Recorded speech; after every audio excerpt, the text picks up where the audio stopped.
भगवान का अवतार रात्रि में कितने बजे हुआ था? 12 बजे। और अभी कितना समय हुआ है? 7:30। चलिए मान लीजिएगा 8 भी बज गए, तो अभी कितना समय है? बस केवल 4 घंटे की देरी है। 4 घंटे बाद हम भगवान का जन्म महोत्सव मनाएंगे। अच्छा, 12 बजे तक कौन कौन रुकेगा? सभी लोग रुकेंगे? प्रेम से कहिए राधे राधे। कथितो वंश विस्तारो भवता सोम सूर्य राज्यो चो भयवंसाना चरितम परमाद्भुतम।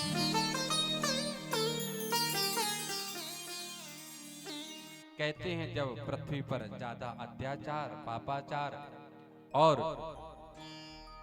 जब गायों की हत्या होने लगती है, ब्राह्मणों का वध होने लगता है, तब क्या होता है कि जब जब हो ही धर्म की हानि बढ़ही असुर अधम अभिमानी।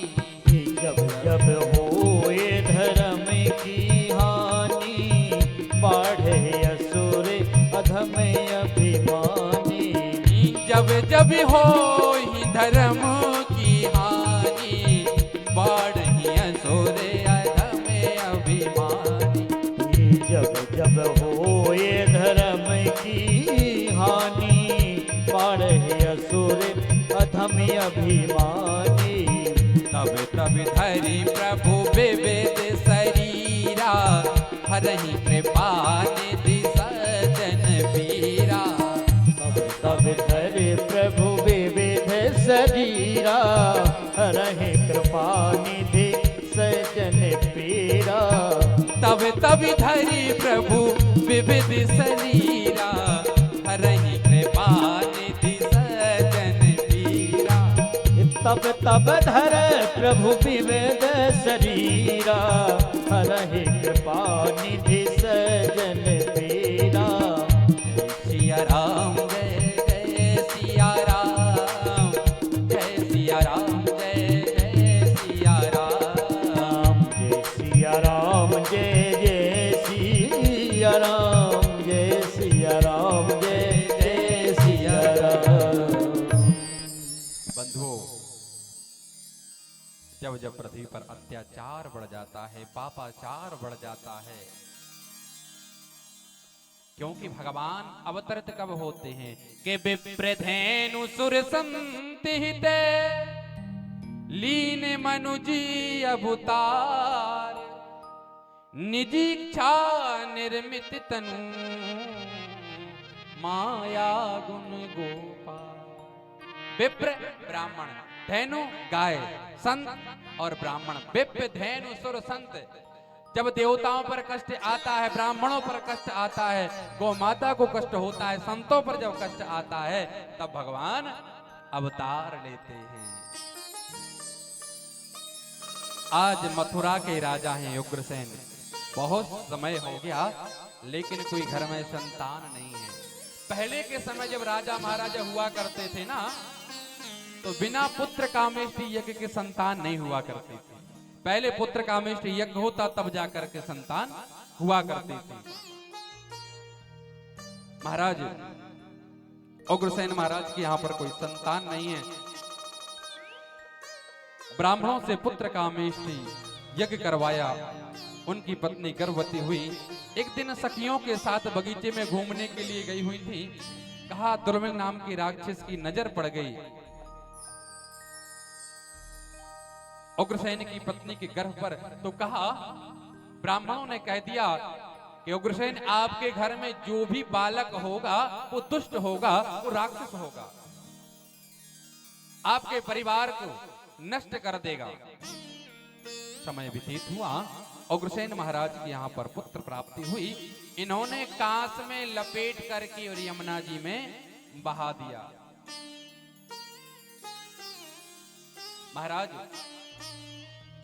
यमुना के किनारे शूरसेन जी महाराज भजन कर रहे थे। देखा कि कोई कांस में बालक लपटा हुआ है, देखा, हाथ में लिया तो बालक जीवित था, कांस में लपटा हुआ था, इसलिए बालक का नाम रख दिया कंस। कंस सूरसेन महाराज की यहाँ पर इनका पालन पोषण हो रहा है। एक दिन नारद जी सूरसेन महाराज की यहाँ पर पहुंचे और कंस से मुलाकात हुई। राजन, अरे कंस, आपको पता है आपके पिता कौन हैं? कंस कहने लगे, मुझको नहीं पता, बताइए ना गुरुदेव। कहा, आपके पिता सूरसेन नहीं हैं, आपके पिता मथुरा के राजा उग्रसेन हैं। जन्म आपका हुआ था कांस में लपेट करके यमुना में बहा दिया था। अच्छा, कंस को क्रोध आ गया, मेरे पिता ने मुझको यमुना में बहा दिया।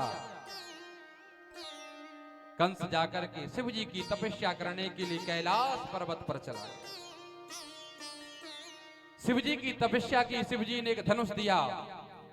बेटा कंस, इस धनुष को तुम लेकर के जाओ, इस धनुष को कोई तोड़ नहीं सकता, और जो इस धनुष को तोड़ देगा बेटा तुझको छोड़ नहीं सकता।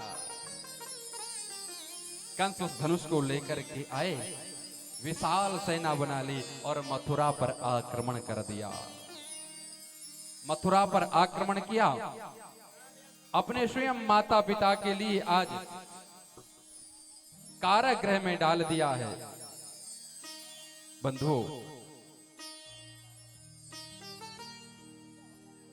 आज कंस के मन में विचार आया कि मेरी एक बहन है चचेरी देवकी, उसका विवाह कर देना चाहिए। तो आज अपनी बहन देवकी का विवाह वसुदेव जी के साथ संपन्न करते हैं और स्वयं रथ में आरूढ़ होकर के विदा करने के लिए राजा कंस जा रहे हैं। जिस समय राजा कंस बहन की विदा करने के लिए रथ पर जा रहे थे, उसी समय आकाशवाणी हुई, अरे कंस, जिस बहन को तू विदा करके ले जा रहा है ना, उसी बहन का 8वां गर्भ, 8वीं संतान तेरा काल होगी, तेरा काल होगी, तेरा काल होगी।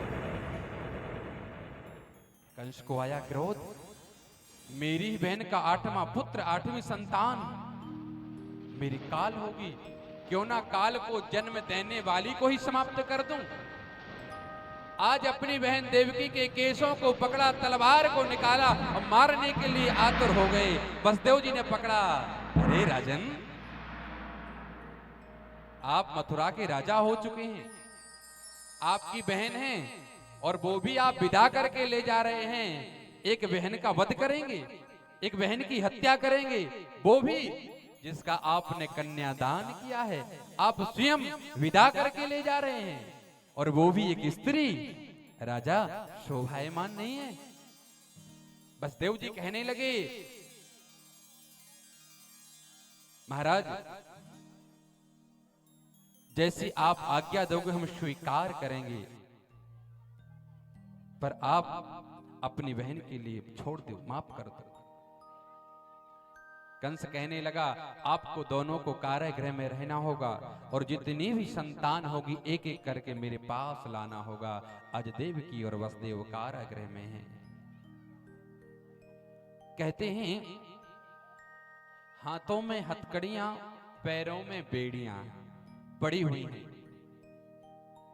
और कहते हैं जैसी पहली संतान हुई वसुदेव जी के लिए, जाकर के पहुंचे राजा कंस के पास, राजन, ये मेरी प्रथम संतान है। राजा कंस के मन में विचार आया कि तो प्रथम संतान, इसको छोड़ देना चाहिए, क्या मारना, डर तो हमको 8वीं संतान से है ना, ये तो पहली है। बंधुओं, कीर्तिमान जो प्रथम पुत्र था, एक बार दया आ गई छोड़ने के लिए, छोड़ दिया जाए, लेकिन नारायण नारायण, नारद जी पहुंच गए, अरे राजन, ये क्या करते हो? ये नारायण की लीला है, कोई समझ नहीं पाया। पहला भी 8वां हो सकता है, वो 8वां भी पहला हो सकता है,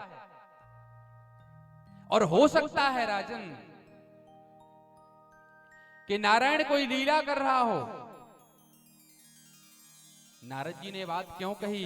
क्योंकि जब तक कंस का पाप का घड़ा भरेगा नहीं तब तक भगवान अवतरित होंगे नहीं। जाकर के लिया कंस ने और महाराज प्रथम संतान को समाप्त कर दिया। एक एक करके 6 संतान समाप्त कर दी और 7वीं संतान स्वयं मेरे बलराम भगवान गर्भ में आते हैं, जो कि आज माया का साथ लेकर के रोहिणी के गर्भ में स्थापित किया है। बंधुओं, आज यहां पर स्वयं परब्रह्म परमेश्वर नारायण यहां पर अवतरित होने वाले हैं। 8वें स्वयं मेरे गोविंद यहां पर आने वाले हैं। सभी इंतजार कर रहे हैं कि भगवान कब अवतार ले। ये ढड़ारी नगरी सूनी पड़ी हुई है, कब आकर के भगवान हम सबको दर्शन दें।